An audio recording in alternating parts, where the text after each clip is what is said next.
Coucou les amis, c'est Sandra, j'espère que vous allez bien aujourd'hui, j'espère que vous êtes en pleine forme, j'espère que vous avez bien dormi, que vous allez ou que vous avez mangé votre crapaud ce matin, que vous avez fait ce truc hyper difficile mais nécessaire pour faire avancer votre projet, que vous avez posé votre petite pierre, votre petit gravier, mais que vous l'avez posé quand même, et puis que ça avance et que vous êtes content, satisfait. En tout cas, c'est tout ce que je vous souhaite. Aujourd'hui, j'avais envie de vous parler d'un livre de développement personnel qui s'appelle La magie de voir grand de David J. Schwartz. Fixez-vous des buts élevés et dépassez-les. C'est un livre qui date un peu, il date de 1969, donc effectivement, c'est pas tout récent. 1959, pardon, donc c'est pas tout récent. Et n'empêche que il y a des choses qui sont vachement intéressantes. Et moi, ce que j'ai aimé dans ce livre, c'est la vision du management. Donc un management vraiment humaniste, un management, on pourrait dire paternaliste, mais j'ai trouvé que c'était cette idée du management où l'employeur est attentif au bien-être de son employé, est attentif à l'évolution de son employé, et même attentif à si il doit se séparer d'un de ses employés, à l'accompagner vraiment dans une démarche de reclassement. Je trouvais que c'était super intéressant et que aujourd'hui, qu'est-ce qu'on manque de ça en fait, de ce type de management où on accompagne les gens, parce qu'aujourd'hui, je trouve qu'on est vraiment beaucoup dans du management extrêmement toxique où justement, l'employeur, tu as l'impression qu'il t'utilise, qu'on est des Kleenex, quoi, c'est-à-dire voilà, on n'a plus besoin de vous, dégagez, voilà, et puis en plus derrière avec un État qui se veut de plus en plus pour le coup à l'américaine, donc avec le côté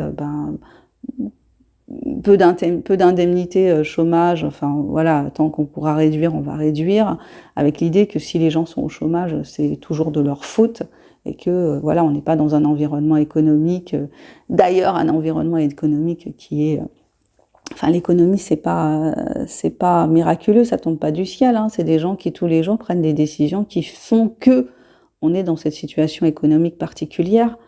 Donc, en tout cas, pour revenir au livre, ouais, j'ai trouvé que c'était super intéressant cette conception du management où l'employeur est attentif par rapport à son employé.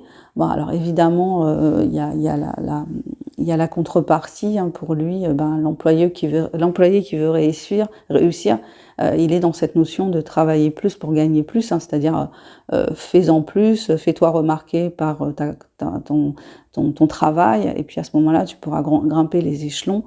C'est le côté très, je sais pas s'il faut dire très, j'ai envie de dire très américain, mais en tout cas, voilà, ce côté, tu bosses et tu auras les résultats, c'est-à-dire si tu le veux, voilà, quelle que soit ta condition de départ, quelle que soit ta situation socio-professionnelle, ton milieu social, quel que soit le milieu social dont tu viens à la base, si tu veux réussir, tu vas réussir. Donc ça c'est le côté très américain. Notre cher Bourdieu, qui a parlé du déterminisme social, ils savent pas. À l'époque, remarque, en 59, il n'y avait pas forcément les études de Bourdieu, mais ce que je veux dire, c'est que voilà, pour lui, c'est ça. C'est si tu veux, tu peux, indépendamment de ton milieu, que tu viennes d'un milieu de junkie, de parents défaillants ou quoi, si tu veux y arriver, tu vas y arriver. Donc ça, c'est quand même l'esprit très très très très américain.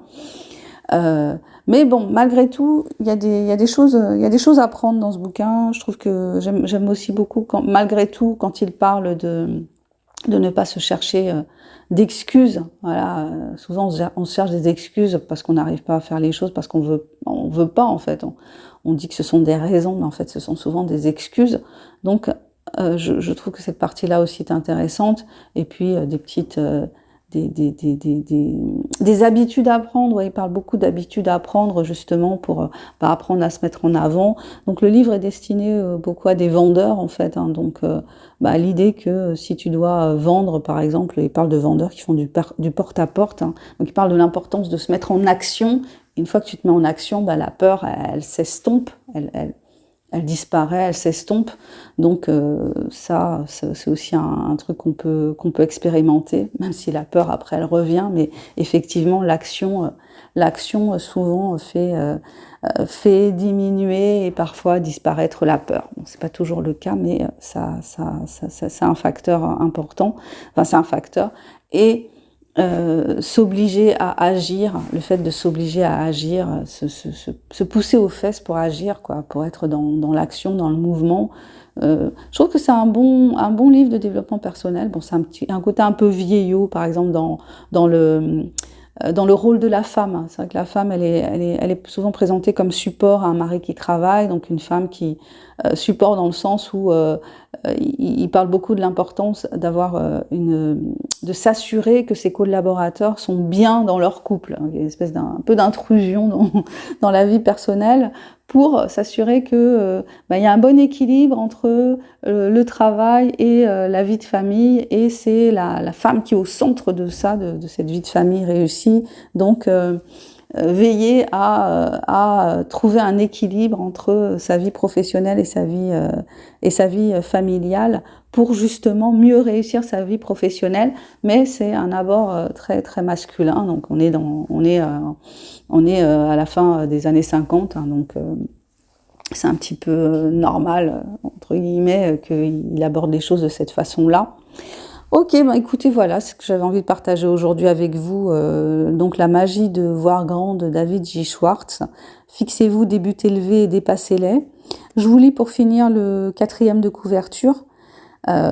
Marketing, hein, mais bon voilà, c'est normal, hein, ils vendent leurs livres. Hein, le livre, c'est aussi du marketing. Voyez grand et vous vivrez la grande vie, vous vivrez un grand bonheur, vous vivrez de grandes réalisations. Partout à travers le monde, des millions de gens ont amélioré leur vie grâce à la magie de voir grand. Le docteur David J. Schwartz, longtemps considéré comme l'un des plus grands spécialistes de la motivation, vous aidera à mieux vendre, à mieux diriger, à gagner davantage d'argent et, plus important encore, à trouver un plus grand bonheur et la paix de l'esprit. La magie de voir grand présente des méthodes qui fonctionnent, pas des promesses creuses. Le docteur Schwartz propose un programme soigneusement conçu pour que vous tiriez le meilleur parti de votre emploi, de votre mariage, de votre vie familiale et de votre communauté. Il prouve qu'il n'est pas nécessaire d'être un intellectuel ou de posséder un talent inné pour connaître le succès et la satisfaction. Mais vous devez apprendre à penser différemment et à modifier vos habitudes. Ce livre vous révèle ses secrets. Découvrez les secrets du succès, voyez grand et réalisez tous vos rêves. Pour réussir, il suffit de croire. Comment échapper à l'excusite, la maladie de l'échec? Ça, je l'aime bien celle-là. Comment penser et rêver de façon créative? Très important. Vous êtes à l'image de vos pensées. C'est vrai. Mettez vos attitudes de votre côté. Comment voir grand? Comment transformer l'échec en victoire? Pour progresser, fixez-vous des objectifs. Comment penser comme un chef? Commencez dès maintenant et découvrez la puissance magique de votre esprit. Voilou. Je me présente pour ceux qui ne me connaissent pas. Je suis Sandra Ganval, écrivaine indépendante, et sur cette chaîne, je partage avec vous ce que j'ai envie de partager. Je vous invite à découvrir mes écrits qui sont tous sur la plateforme Amazon. Je vous invite à découvrir mes formations qui sont offertes. Vous les trouverez juste en dessous de cette vidéo. J'ai mis les liens. Et je vous propose aussi de m'aider, car actuellement je suis en formation. Je me forme au métier de coach. J'accompagne des personnes qui ont des problèmes avec l'alimentation, qui souffrent de troubles du comportement alimentaire ou bien d'obésité, qui veulent prendre ou perdre du poids. N'hésitez pas à me contacter, vous avez mon mail juste en dessous de la vidéo. Je vous remercie de votre attention, de votre passage sur cette chaîne. Je vous envoie plein de bonnes ondes pour cette belle journée. Je vous souhaite le meilleur, tout comme je me souhaite à moi-même le meilleur. Et je vous dis à bientôt pour le prochain partage. Bye bye.